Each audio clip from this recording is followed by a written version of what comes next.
برادران اسلام اور میرے پیارے اسلامی بھائی اور بہنوں، السلام علیکم۔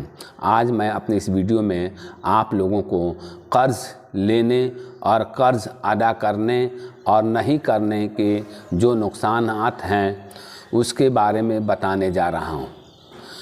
اسلام نے قرض کی ادائیگی پر بہت زیادہ زور دیا ہے۔ اللہ کے نزدیک تمام حقوق سے زیادہ اہم قرض کی ادائیگی ہے۔ قرض کسی ناگزیر ضرورت کے تحت ہی لیا جائے۔ کسی ایسے معاملے میں قرض کا خواہشمند ہونا جس سے بچنا ممکن ہو ایک نہایت ہی خوفناک معاملہ ہے۔ بخاری شریف میں نبی کریم صلی اللہ علیہ وسلم کا ارشاد ہے، اللہ کے رسول صلی اللہ علیہ وسلم نے فرمایا، جو لوگوں کے مال قرض کے طور پر ادائیگی کی نیت سے لے پھر وہ ادا نہ کر سکے تو اللہ اس کا قرض ادا کرتا ہے، اور جو قرض اس نیت سے لے کہ اسے ہڑپ جائے گا تو اللہ اسے تباہ و برباد کر دیتا ہے۔ تو دیکھا آپ نے، قرض لینا اور اس کی نیت یہ ہونی چاہیے کہ ہم اس کو ادا کر دیں۔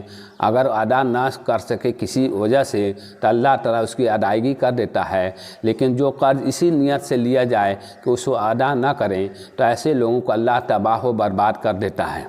قیامت کے دن قرض خواہ یعنی قرض لینے والے جو سخت حالات کی وجہ سے قرض لینے پر مجبور ہوئے اور کمتوڑ مصائب کی وجہ سے اس کی ادائیگی نہ کر سکے، اللہ تعالیٰ ان کے معافی کو قبول کر لے گا۔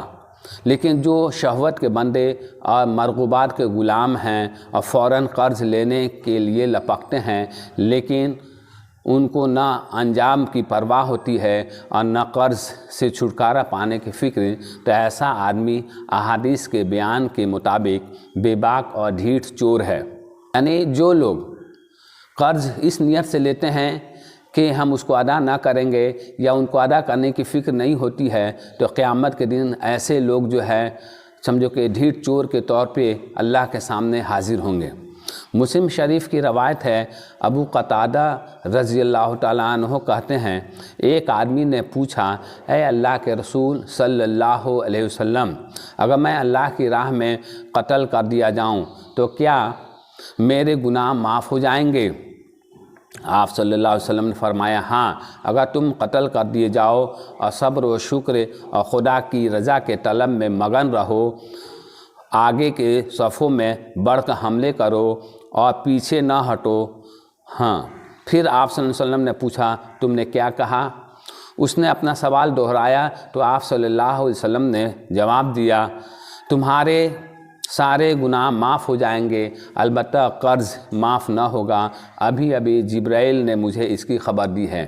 تو دیکھا، اگر آپ اللہ کی راہ میں لڑتے ہوئے شہید ہو جاتے ہیں، قتل کر دیے جاتے ہیں، اور آپ کے ذمہ اگر قرض ہے تو وہ قرض معاف نہیں ہوگا، ورنہ سارے گناہ معاف ہو جائیں گے۔ اس لیے قرض ادا کرنے کی نیت سے لی جائے، قرض بچانے کی نیت سے نہ لی جائے، ورنہ اس کا وبال ہم کو قیامت کے دن بھگتنا پڑے گا۔ مسلم شریف میں ایک دوسری روایت کے الفاظ ہیں، شہید کے تمام گناہ معاف کر دیے جاتے ہیں، البتہ قرض معاف نہیں ہوتا۔ تو ہمیں اندھا دھند بغیر سوچے سمجھے قرض نہیں لینا چاہیے، کیونکہ اگر ہم کو فکر ہوگی کہ ہم کو قرض لوٹانی ہے تو ہم بغیر سوچے سمجھے قرض نہیں لیں گے۔ اس لیے قرض لینے سے پہلے ہم سوچ سمجھ لیں کہ ہماری ضرورت کتنی شدید ہے، بغیر قرض لیے میرا کام نہیں چل سکتا ہے، اور اس کو ہم کو لوٹانا بھی ہے، یہ بھی نیت ہونی چاہیے، تبھی ہم قرض لیں، ورنہ ہم قرض نہ لیں اور قرض سے بچنا ممکن ہو تو حتی الامکان کوشش کریں کہ ہم قرض سے بچ جائیں۔ حضرت ابو درداء رضی اللہ تعالیٰ عنہ کے بارے میں آتا ہے کہ جہاد کے راستے پر چلتے ہوئے جب آپ کسی ناکہ پر پہنچتے تو مجاہدین کو مخاطب کر کے بلند آواز سے ہانک لگاتے، اے لوگوں، جس کے اوپر قرض باقی ہو اور اسے یہ احساس ہو کہ اگر وہ جنگ میں کام آ گیا تو اس کے قرض کی ادائیگی نہ ہو سکے گی تو وہ لوٹ جائے، اسے میرے پیچھے آنے کی ضرورت نہیں ہے، اس لیے کہ یہ چیز سے جہنم سے بچانے کے لیے کافی نہ ہوگی۔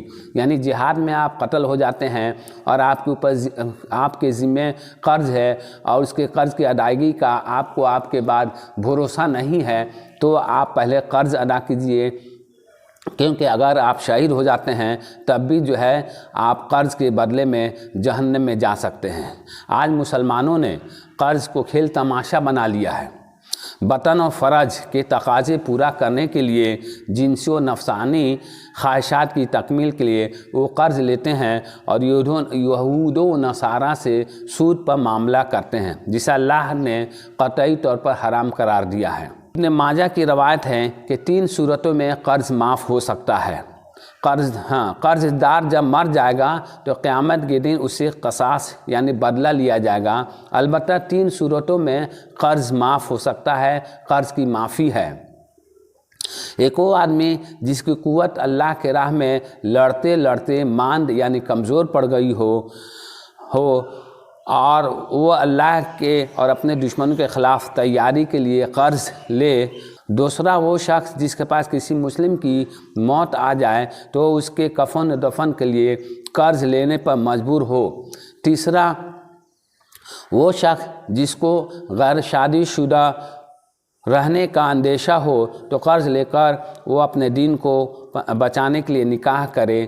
اللہ تعالیٰ قیامت کے دن ان لوگوں کو معاف کر دے گا۔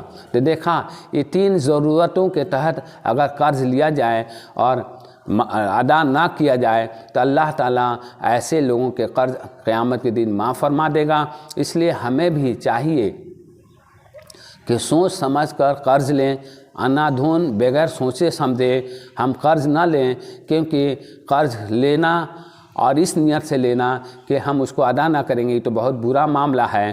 اگر قرض آپ نے لے لیا تو اس کے ادائیگی کی فکر بھی آپ کو کرنی چاہیے۔ اگر آپ اپنے جیون میں زندگی میں اس کو ادا نہ کر سکیں تو مرنے کے بعد آپ سے اس کا بدلہ لیا جائے گا، یعنی جس سے آپ نے قرض لیا ہے آپ کی نیکیاں اس کو دے دی جائیں گی، یا اس کے بدلے میں آپ کو جہنم کا عذاب کا مزہ چکھنا پڑے گا۔